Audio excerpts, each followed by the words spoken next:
ये है क्योंकि उनका कार्यकाल जो राजस्थान के नगर निगम में निकाय है उनका कार्यकाल खत्म हो जाएगा।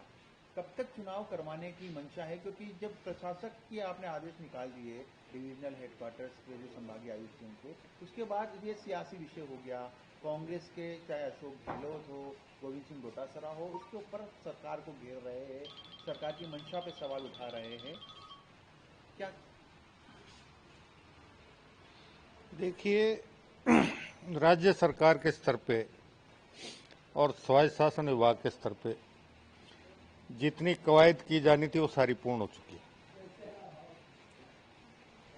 नगर निकायों के सीमा विस्तार का काम पूरा होकर नोटिफिकेशन जारी हो चुके।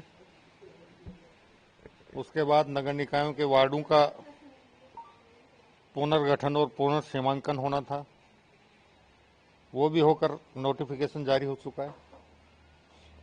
अब एक तो राज्य पिछड़ा वर्ग आयोग को निकायवार पिछड़े वर्ग की संख्या, जनसंख्या का आंकड़ा देना है,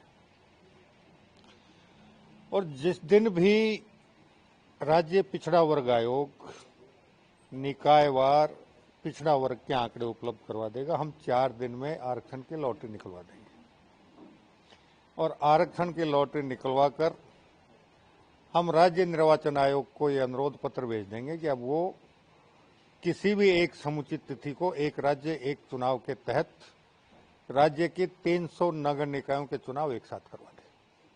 मतलब क्या उम्मीद करें कि पिछड़ा वर्ग के जो आंकड़े हैं वो कब तक मिल जाएंगे, कि सरकार आती की है? देखिए, राज्य पिछड़ा वर्ग आयोग से और राज्य निर्वाचन आयोग से जो हमारी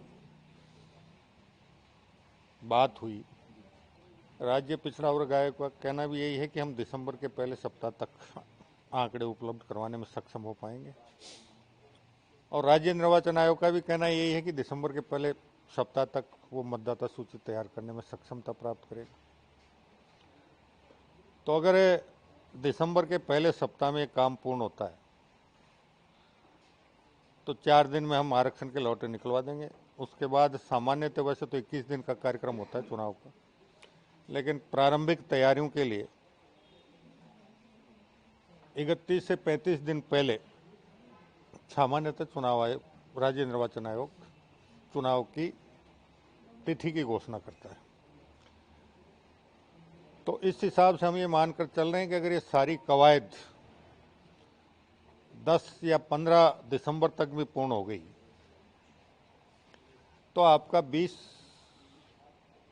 जनवरी के बाद कभी भी चुनाव की तारीख घोषित हो सकती है, कोई भी चुनाव की तारीख घोषित हो सकती है।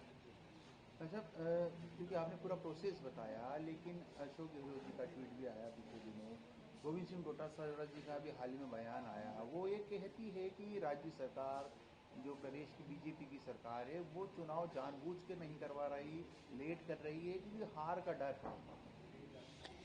पहले चाहे पूर्व मुख्यमंत्री जी हों और चाहे कांग्रेस के वर्तमान प्रदेश अध्यक्ष हों, वो अगर अपने गिरेबान में झांक लें तो ज़्यादा ठीक रहेगा। उनके शासनकाल में पंचायत राज के 13-13 साल चुनाव नहीं हुए थे। ऐसे ही उनके कालखंड में नगर पालिकाओं के भी चुनाव वर्षों तक नहीं होते थे, और उन्होंने भी नगर पालिकाओं में समय समय पर प्रशासक नियुक्त करते रहे हैं। अभी 2020 में भी जो पूर्व मुख्यमंत्री आज बढ़ चढ़कर बात कर रहे हैं, उनके कालखंड में भी प्रशासक नियुक्त हुए हैं। आप चाहें तो उसका गजट नोटिफिकेशन मैं आपको उपलब्ध करवा सकता हूँ। कुल मिलाकर राजनीति कर रहे हो, बयान। अब देखिए, विपक्ष का काम है सकारात्मक राजनीति करें या नकारात्मक राजनीति करें, इसका निर्णय तो विपक्ष को करना है। जब उन्हें सारी परिस्थितियों की जानकारी है, माननीय सर्वोच्च न्यायालय का एक निर्णय है कि अब निकायवार अन्य पिछड़ा वर्ग की आबादी के अनुपात में ही आरक्षण दिया जा सकता है। सीधे 23% अन्य पिछड़ा वर्ग का आरक्षण नहीं दिया जा सकता।